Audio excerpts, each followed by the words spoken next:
Bismillah ar-Rahman ar-Rahim. I am Dr. Muhibbullah Wazir, and the topic today is the jejunum and ileum. Look, look, this is the stomach, and this is the pyloric end of the stomach. The small intestine, it starts from the pyloric end of the stomach and it ends at the cecum where the ileum opens into the cecum at the ileocecal orifice.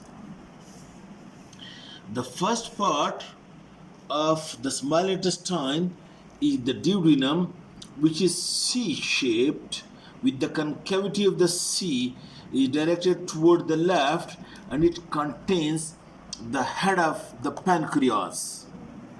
And then from the end of the duodenum starts the jejunum and ileum. You look over here, please. Look, this is the stomach and this is the duodenum, which is C-shaped, and from the lower end of this C-shaped duodenum starts this coiled small intestine, which is the jejunum and ileum, which ultimately opens over here into the cecum at ends over here. Okay, so the jejunum and ileum starts from the last lower or fourth part of the duodenum, and its total length is somewhat 20 to 21 feet. Out of this, the upper two-fifth of the intestine, small intestine, it is being formed by the jejunum, and the lower three-fifths is being formed by the ileum. You can see the same as well over here. You can see the stomach, and this is the pyloric end of the stomach, and you look it over here.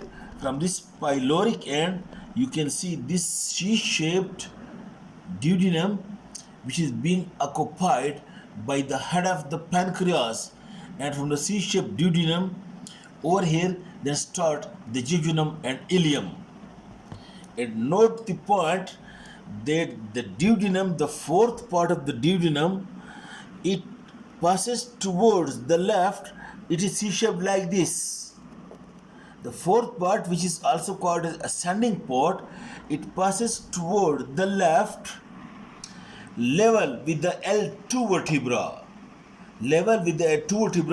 And from this fourth part starts the jejunum. And this point from which the jejunum starts over here, this is called as duodenojejunal flexure. And this duodenojejunal flexure, which is the starting part of the jejunum and the end of the duodenum, over here to the duodenojejunal flexure, a sling-like fold of peritoneum. Let me say this is the duodenum, and over here is the jejunum. Over here is a sling of peritoneum, double fold of peritoneum, which may contain muscles as well.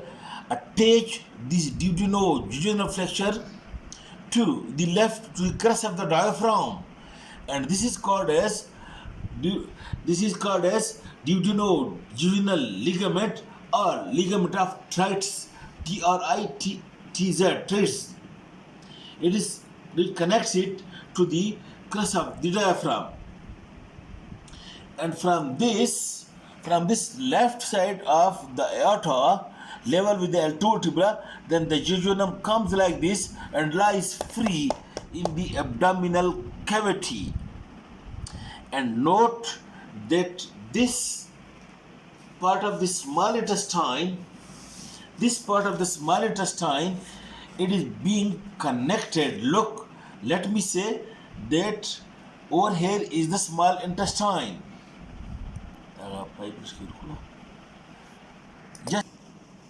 Okay, now look, let me say this is C-shaped duodenum.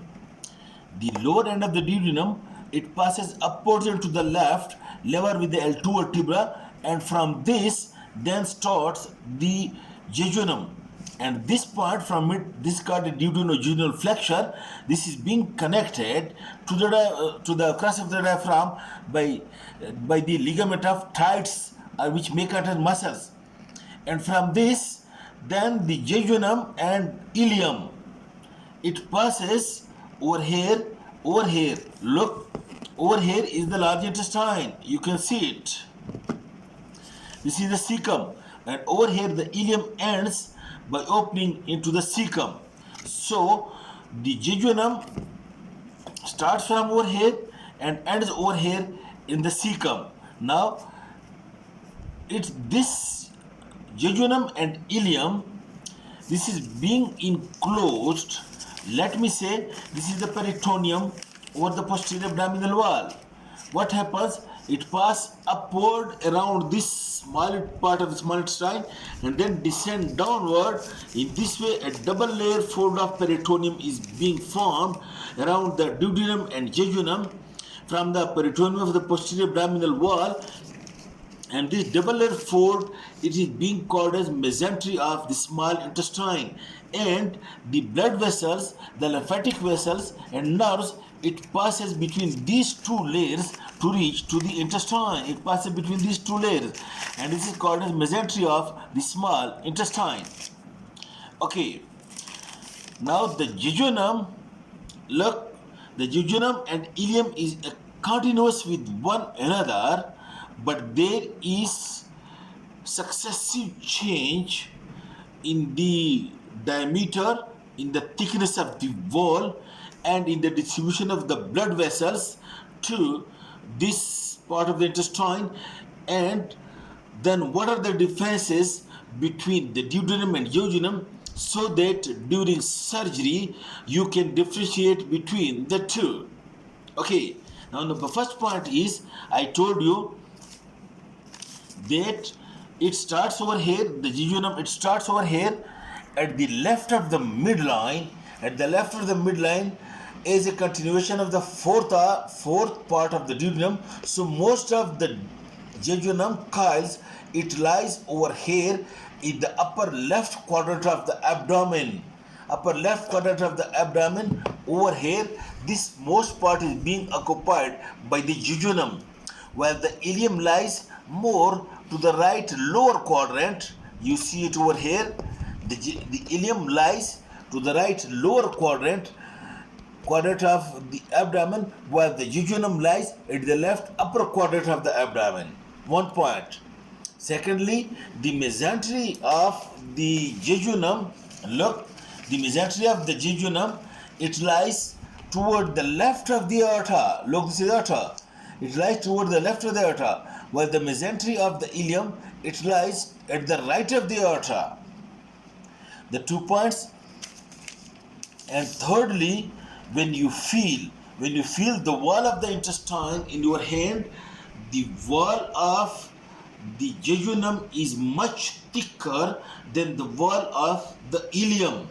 And note the point that when you feel the wall of the jejunum, you will feel it double layer. Like you feel this part of your sleeve, it is double layered. While you feel this part, it is single layer. Or if you put on your coat and through the sleeve of the coat you feel the sleeve of your shirt, this is double. In the same way, when you feel the wall of the jejunum, you will feel it double layered, while when you feel the wall of the ileum, it will be single or thin. Okay, now this double layer,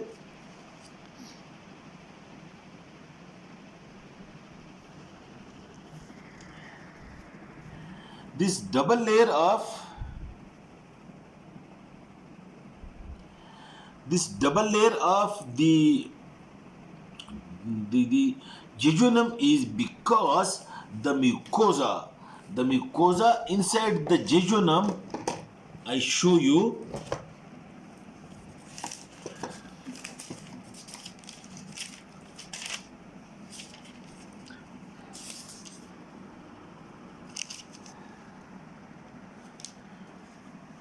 the mucosa inside the jejunum, it is being thrown into circular folds like this. You note it. The mucosa inside the jejunum, it is thrown into circular folds like this. You look it. These folds, circular folds, these folds. The mucosa inside the jejunum, which is being thrown into circular folds. I show you these circular folds. And these circular folds are called as plica circularis. And these plica circularis are more common in the jejunum, while less common in the ileum, and almost absent in the lower ileum. The plica circularis are circular folds of mucosa. It is more in the duodenum and very less. Look, you can see these circular folds of mucosa. These ones. These circular folds of the mucosa, it is more in the jejunum and less in the upper ileum and absent in the lower ileum. Because of these circular folds, the wall of, yes, you can see it also over here. Look, these are more clear. These circular folds of mucosa. Because of this, the wall of the jejunum is thicker as compared to the wall of the ileum. Okay, then the other part of differentiation between the ileum, that the lumen of the jejunum is bigger than the lumen of the ileum. The wall of the jejunum is thicker than the wall of the ileum. Okay, and then the blood vessels which passes between the two layers of the mesentery to the jejunum. Look, the blood vessels which pass to the jejunum, look, this is one artery, see another artery, branches of the superior mesenteric artery that divides and they unite with one another to form these arterial anastomoses, which are called as arterial arcades. In this way, you can see a jejunum, a single layer of, or maybe double layer, two layers of arcades are being formed, and from this arcade, the long arteries or vasa recta passes to the jejunum to supply it. But there is no anastomosis in these vasa recta. That's why if some artery is being damaged or blocked, the part of the intestine may infarct. While in the ileum, you can see the artery divide to form one arcade, redivide to form another arcade, redivide to form another arcade, and then these vasa recta, the straight vessels, are very short to supply the ileum. In this way, when you look at the mesentery, in the mesentery of the jejunum, you will see long vasa recta, and it will be very clear. While in the mesentery of the ileum, number one, the mesentery over here contains a lot of fats, so the arcades or the vasa recta may not be clear, but if it is clear, the vasa recta are very short and the arterial arcades are more as compared to that of the jejunum. In this way, this is the difference. You see it over here as well. Look, this is the duodenum, this is the duodenojejunal flexure, then this is the jejunum, and you can see a single arcade, and then this long vessel vasa recta passes to the jejunum. While in the lower part of the jejunum may be two arcades, but in the ileum you can see many arcades, and the vasa recta and the straight vessels are very short to supply it. This is the difference. And thirdly, the fats between the two layers of mesentery in the ileum is very much more. That's why while the fats in the mesentery of the jejunum are very less. These are the differentiating points between the ileum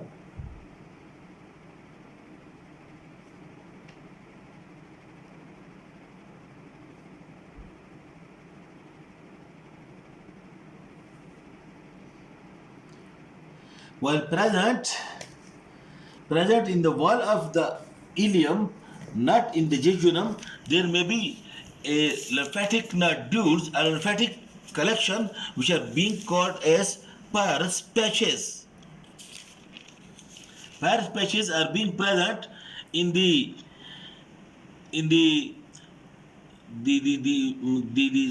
ileum and not present in the jejunum. So these are the differences between the jejunum and ileum, and then the ileum ends or opens ultimately at the ileocecal orifice into the cecum. And you look this ileocecal orifice or ileocecal veil, it is having two flaps, the ileocecal orifice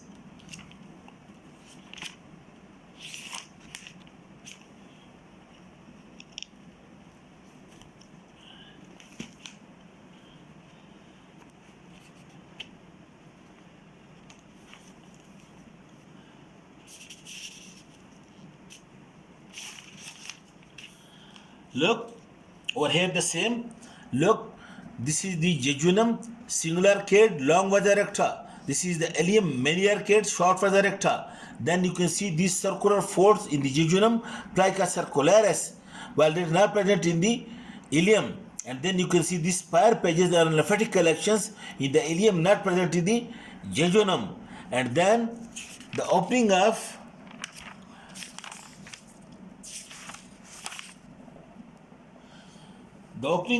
the ileum into the cecum is being guarded by two folds, and these folds may receive muscle fibers from the ileum, circular muscle fibers, and then it becomes the ileocecal sphincter, and it regulates the flow of the contents of the ileum into the cecum, but do not allow the back flow from the cecum into the ileum. Okay, this is all about the jejunum and ileum. Thank you, and in the next lecture I discuss the blood supply of it.